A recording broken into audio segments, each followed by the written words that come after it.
Plusieurs personnalités ont pris part à ces assises, notamment les ministres provinciaux de mines, le secrétaire général aux mines, les membres de la mission de la Banque mondiale pour la supervision des l'UEP Promines, le représentant des entreprises minières, le représentant de partenaires techniques et financiers et autres.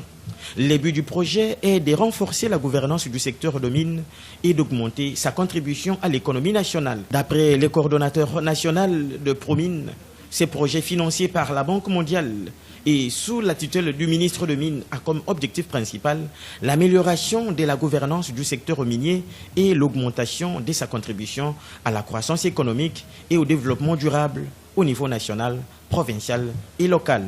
Les objectifs spécifiques poursuivis sont notamment l'augmentation de la production minière et de sa valeur ajoutée, le renforcement des institutions publiques dans leur capacité à gérer le secteur d'une manière efficace et transparente, l'amélioration de la capacité du gouvernement à canaliser les revenus et les bénéfices produits du secteur pour un développement économique durable. À l'issue de cet atelier, les documents seront soumis à validation politique en 2 étapes. Premièrement, au comité interministériel de concertation stratégique de Promines, puis au gouvernement. Ce document, ainsi politiquement validé, sera enfin transmis à son Excellence, Monsieur le Ministre, ayant le plan dans ses attributions.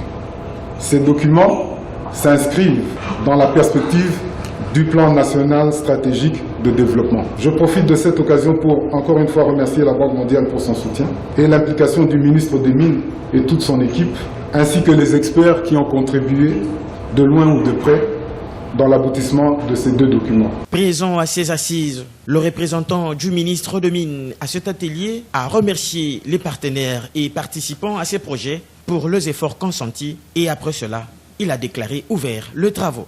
Permettez-moi de vous exprimer toute la satisfaction de son Excellence, Monsieur le ministre des Mines, pour l'aboutissement heureux de la finalisation de ces documents dont les grandes lignes vous seront présentées dans le moment qui vont suivre. Voilà pourquoi je pense qu'avec la publication de ces stratégies qui prennent en compte les 2 aspects de l'exploitation minière, à savoir l'exploitation minière industrielle et l'exploitation minière artisanale, le secteur minier de la République démocratique du Congo se dote des instruments de référence et se prépare pour mieux négocier ces nouveaux cycles. Le souhait le plus ardent du ministère des Mines à ce stade est celui de vous demander de vous en approprier et d'en faire large écho. Sur ce, au nom de son Excellence, Monsieur le ministre des Mines, je déclare ouvert l'atelier de présentation du plan de développement du secteur des mines 2017-2021 et de validation de la stratégie nationale pour l'exploitation minière artisanale et à petite échelle en République démocratique du Congo.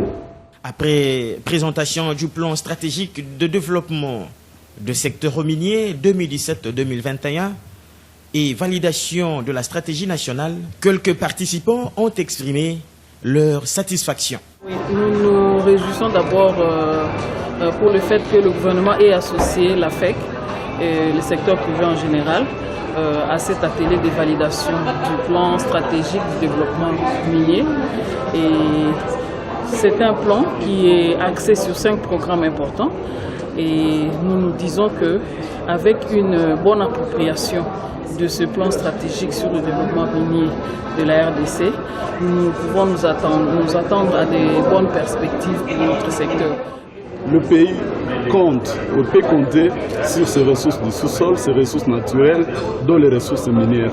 Mais il se fait malheureusement qu'à l'état actuel, ces ressources sont exploitées de façon sous-optimale. Et du coup, nous espérons que ce plan, cet outil que nous venons de mettre au point et de valider aujourd'hui, va permettre effectivement de faire une exploitation maximale et optimale de nos ressources.